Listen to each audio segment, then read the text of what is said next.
Hey, what's going on, everybody? My beautiful people from all over the world.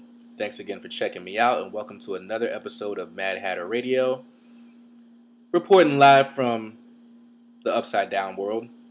In this go around, I want to talk about, as always, like I say, the media bias. Um, and what I see is a lot of bullshit that's happening just anywhere. I want to point it out. So this go around, I want to talk about LaVar Ball. On an episode of I don't even know what the show's called, but it's with Colin Cowherd, and her name is Kristine Leahy, right? So that he kind of got into it with these two today on the show. But before I get into what happened, I want to first start by saying I'm not even a big fan of LaVar Ball, right? I do believe he's kind of abrasive, very obnoxious, very annoying, but I do believe that he does care about his children. And I'm not even here to, completely attack, what's her name? Kristine Leahy. But I do want to talk about some of the stuff and the tactics that I think that she used that's all too familiar, especially for men in this world. And in a world where women are increasingly becoming a part of men's spaces, traditionally men's spaces, and then not being able, when men treat them equally, women kind of flipping it to somehow that being sexist.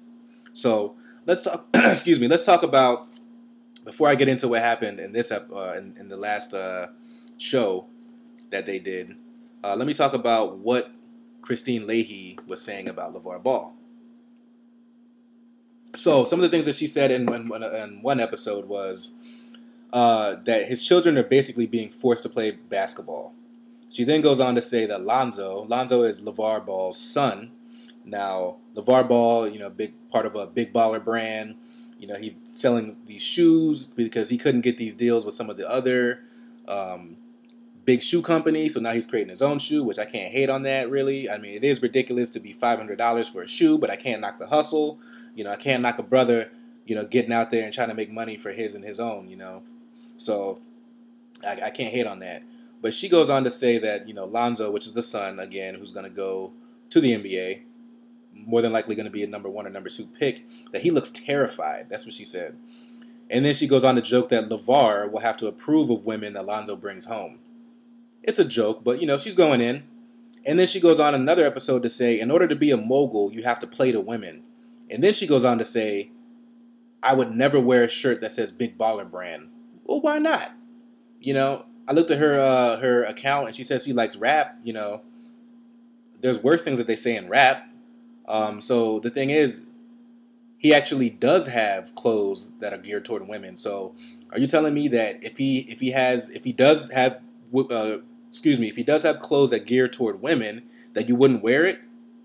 Which he does. That you wouldn't wear it because it says Big Baller Brand. So which one is it? Is it like, would you wear it or would you not wear it? So that's kind of weird. So then, LaVar comes onto the show today with Colin Cowherd and Kristine Leahy.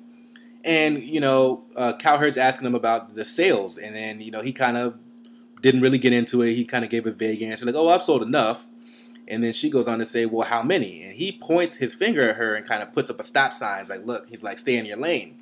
And she's kind of, oh, like, how could you? Kind of one of those things.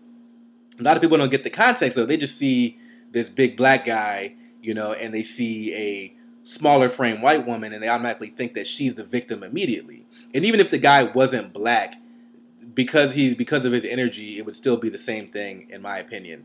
Maybe not as extreme, but it would still be a similar reaction that people have.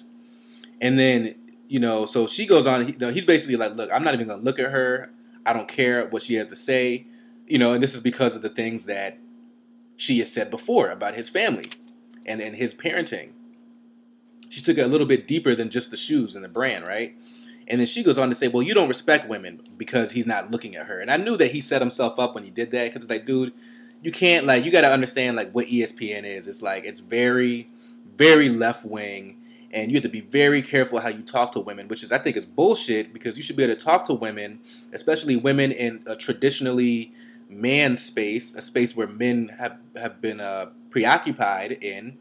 I think that as a woman, You should understand that men are going to come at you as they would come at other men. Or do we have to come at you in a lighter tone, which to me is actually sexist because now I'm treating you different because you are a woman. But that's a whole different story. So then LaVar goes on to say, look, he said, I'm not sexist. I don't hate women, but he says, go on acting like that and something's going to come for you. Or, excuse me, he says, something's coming to you if you're acting like that. And he shouldn't have said that, but the media immediately jumped on it, and I knew that was going to happen because she baited him. She baited him by, you know, making him get on the defensive. And then he said that, and he could have been talking about karma. Maybe he wasn't talking about karma. It was definitely the wrong move, but I think it's also the wrong move for the media to immediately jump down his throat as though he's immediately threatening her with some sort of violence, which I've never seen him get anywhere near in all the interviews and articles and things that I've read of him. And so then she turns around and says, did you threaten me? And that's when you know it's over. It's like, damn. And so all the media has been taking this, you know, and running with it, you know. Big angry black man, you know, coming at this, you know, small, fragile white woman, you know, we need to get an apology, you know, he should never get on the show again. And my thing is like, this is a case in point of a lot of journalists who can dish a lot of shit out, but then when people come back at them, you know, they can't take it. And, you know, Kristine went in and did like a little, you know, recap of what happened. And she said that, you know, she likes debate, but she said, you know, you can't come at me. This is what she said. She said, you can't come at me and disrespect me and not look me in my eye and then threaten me. That's just not okay. And my thing is like, oh my God, she's making herself to be such a victim in this case, man. It's like, it's not even like that. Just brush it off. But she's got to make it into a huge social justice project now. And it's like, look, LaVar Ball doesn't have any right to look you in your eye. He should do that and you deserve that, but he doesn't have to do that. You know, he doesn't even have to answer your questions. He really doesn't. This is not a you know, a press gathering after a game.